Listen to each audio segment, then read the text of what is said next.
You are DMing for a D&D group. Congratulations, you are setting yourself for one of the most rewarding experiences in existence. Now, in which world will your game take place? You can either pick an existing world, which probably already has a lot of information about it, pre-established settlements, factions, personalities, or you make your own homebrew world. That can be one of the strongest creative outlets you ever experienced, but for sure it is daunting, especially for new DMs. Where do you start? What do you need? How much do you need? And when is it too much?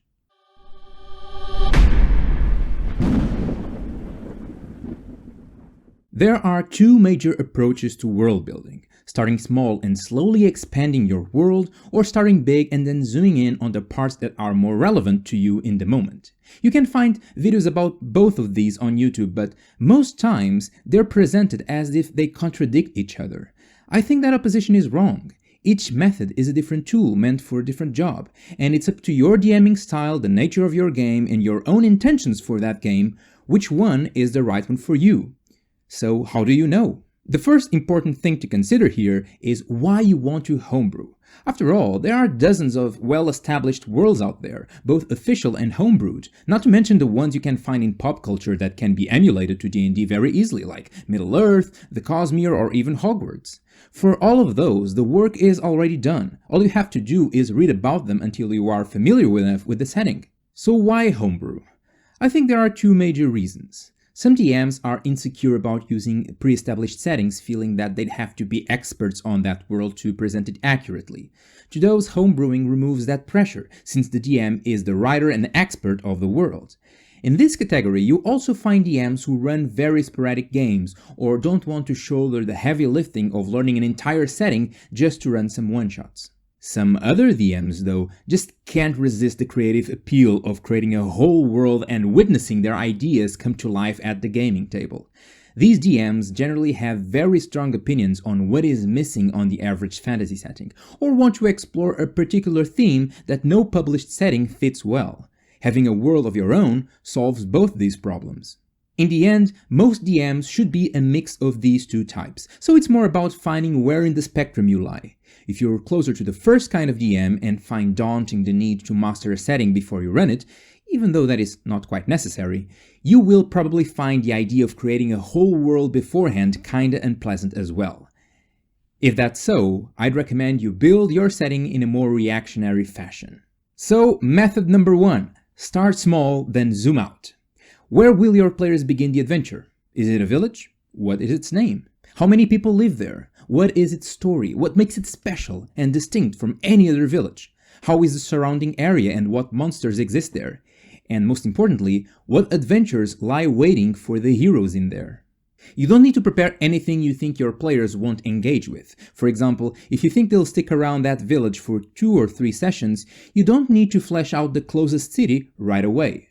However, you can and should plant some clues and hooks that connect to the outside world.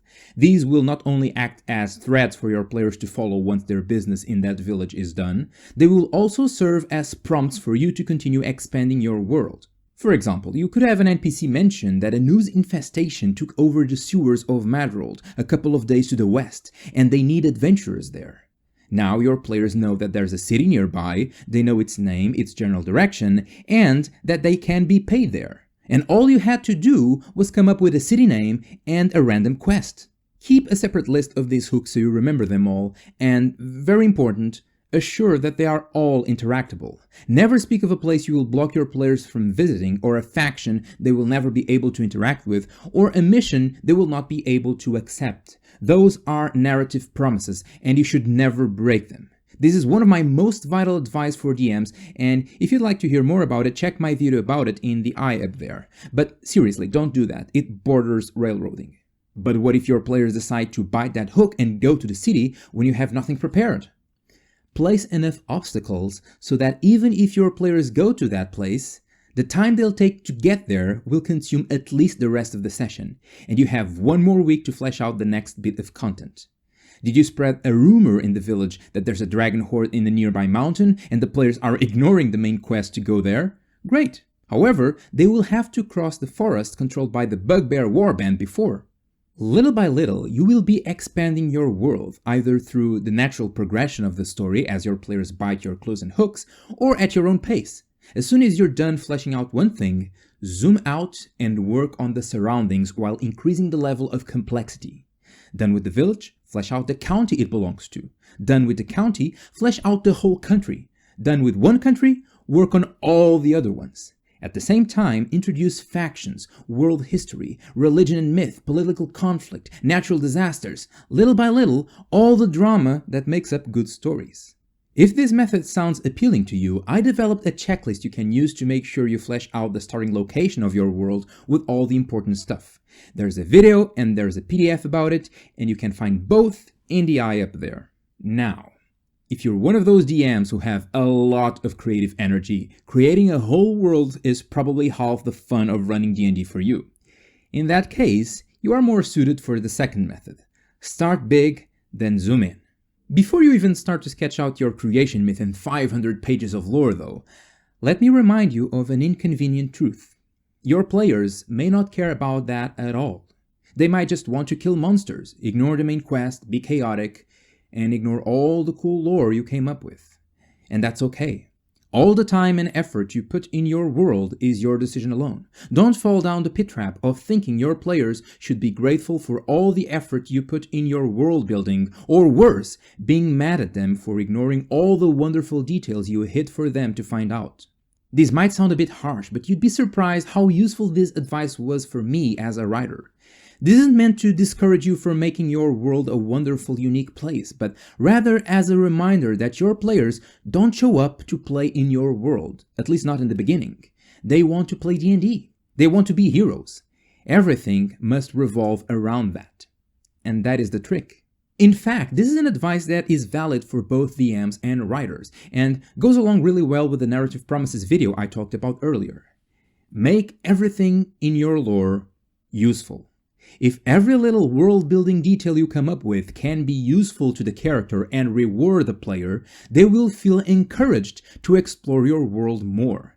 Don't create something as a simple detail of no consequence, a footnote on a dictionary you can recite to your players as a cool fact that they don't really care about. Make them care about it. Make it relevant. Make it useful for them to learn more about your world, so they're the ones to drive that search for knowledge.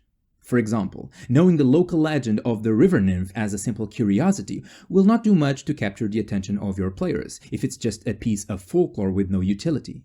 However, if they do go to that river and find a nymph using the information they gathered from the legend and get some cool reward out of it, I can assure you they will start gathering local legends in every settlement they go to, hoping to find another reward. And not every reward needs to be this big. Useful contacts, tactical advantages, intel of the enemy, discounts at stores, shortcuts and other minor boons, even that eureka moment of connecting two dots and figuring out, oh, that is the reason why that happens and people behave this way. They can all be good ways to reward the engagement of the players with the world, because that is what you want, them to engage, not to sit down and listen to you. The second method... O que foi, tonto? Anda cá. O que tu queres? This is Evie. He wants to show up on camera. I know. He's a good boy, the residing mascot of Arcadia, and wants some attention. Tá bom? Posso pôr no chão? Posso? Say hello to the camera, Evie boy. You're famous now. Little doggo was begging attention for ages now. But let's get back to the second method. How do you start big and then zoom in? A lot of people like to begin with a creation myth, but I think that's a concept too abstract. My advice is the same I give in my writing workshops. Ponder first, what is the theme of your game? What conflict do you want to explore? Good versus evil? Mortals versus gods? Mortals versus nature? That will inform you about the state the world should be in the present. From there, work backwards to think about the history of the world. What happened to drive things to the point they are now? For example, you don't need to fabricate all the intricate machinations that led to World War I in order to world build a World War I-like scenario. You can establish that we are in World War I and then work backwards. Think, what began the war? The murder of an Archduke. And what caused that? And you work backwards all the way to the death of Otto von Bismarck, or whatever your fantasy equivalent is. Going backwards like this will eventually lead to your creation myth, but I think that the world's immediate past is more important, because not only you can see the present as a direct consequence of it, it's also the time period your players are more likely to engage with and explore. It's also possible that your world isn't in a state of change. It could be a time of peace or even boredom, waiting for something big to kick off the story. This is called the steady state world, but I think that's a video for another time since it also has some good advice for writing. At this stage, it's also important to think about what makes your world unique. What makes playing in it different from any other setting? Perhaps it's something that deeply alters how the world works. Maybe magic stopped working a century ago. Perhaps it's related to the land itself, like a world with no surface, just the Underdark.